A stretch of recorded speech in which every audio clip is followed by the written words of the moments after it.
আচ্ছা, বাবা মা হিসেবে আপনি কি চান আপনার সন্তানের ক্যান্সার হোক? উত্তরটা নিশ্চিতভাবেই না। কিন্তু আমরা প্রতিদিন এমন একটি কাজ করে যাচ্ছি যেটার কারণে আমাদের সন্তান আস্তে আস্তে ক্যান্সারের দিকে ধাবিত হচ্ছে।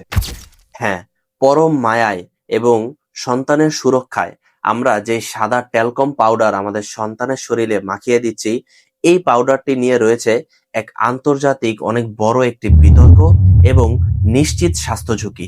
শিশুর যত্নের কথা আসলেই সবার আগে যে কোম্পানির নাম আমাদের মাথায় চলে আসে, এই কোম্পানিটির বিরুদ্ধে আন্তর্জাতিক গণমাধ্যম এবং উচ্চ আদালতে অনেকগুলো মামলা করা হয়েছে।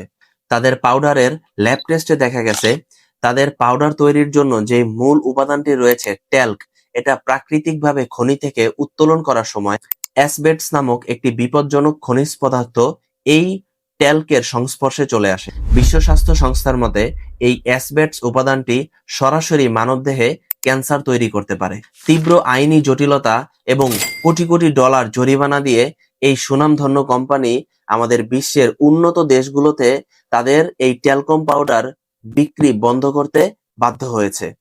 কিন্তু দুঃখের বিষয়, আমাদের বাংলাদেশে এই জাতীয় পাউডারগুলো আটার মতো ব্যবহার করা হচ্ছে। একজন হেলথ অ্যাডভাইজার হিসাবে আমি বলবো, এই ট্যালকম পাউডারগুলো আমাদের দুইটি বড় বড় ক্ষতি করে থাকে। প্রথমটি হচ্ছে, আপনি যখন আপনার সন্তানের শরীরে পাউডার ব্যবহার করবেন, তখন এই পাউডারের ছোট ছোট পার্টিকেলস গুলো বাতাসের সংস্পর্শে আসে এবং এটি নিঃশ্বাসের মাধ্যমে বাচ্চার শরীরে প্রবেশ করে এবং এটি ফুসফুস পর্যন্ত পৌঁছায়, যার কারণে দেখা দিতে পারে ক্রনিক কফ, নিউমোনিয়া, এমনকি দীর্ঘদিনের শ্বাসকষ্ট।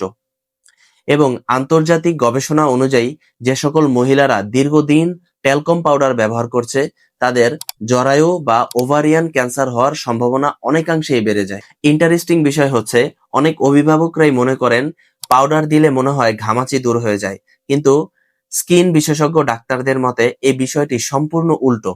পাউডার ব্যবহার করার কারণে আমাদের শরীরের সূক্ষ্ম লোমকূপ বা সোয়েট গ্ল্যান্ড গুলো ব্লক হয়ে যায়, যার কারণে ঘাম সঠিকভাবে বের হতে পারে না এবং ঘামাচি আরো তীব্র আকার ধারণ করে। শুধু তাই নয়, বাচ্চাদের গলার নিচে, বগলের চিপায় এবং কুচকির চিপায় যখন ঘাম আর পাউডার একত্রে মিশে যায়, তখন সেখানে একটা স্যাঁতস্যাঁতে পরিবেশ তৈরি হয়, যেখান থেকে তৈরি হয়ে থাকে ফাঙ্গাল ইনফেকশন, র্যাশ এবং বিভিন্ন ধরনের স্কিন ডিজিজ। তাহলে সমাধান কি? সমাধান হচ্ছে, শিশুর সুরক্ষায় পাউডার ব্যবহারের কোনো প্রয়োজন নেই। গোসলের পর বা ডায়পার পরিবর্তন করার পর আপনার সন্তানকে একটি শুকনো সুতি কাপড় দিয়ে ভালোমতো মুছিয়ে দিন। গরমের সময় বাচ্চাকে সবসময় ঢিলেঢালা এবং সুতির কাপড় পরান। আর যদি কোনো কারণে স্কিনে কোনো সমস্যা হয়, তাহলে পাউডার নয়, ডাক্তারের পরামর্শ নিন। কোনো দামি ব্র্যান্ডের চাকচিক্য বিজ্ঞাপনে প্রলুব্ধ না হয়ে আপনার সচেতনতাকে বৃদ্ধি করুন। মনে রাখবেন, আপনার সচেতনতাই পারে আপনার সন্তানকে একটি সুস্থ জীবন উপহার দিতে।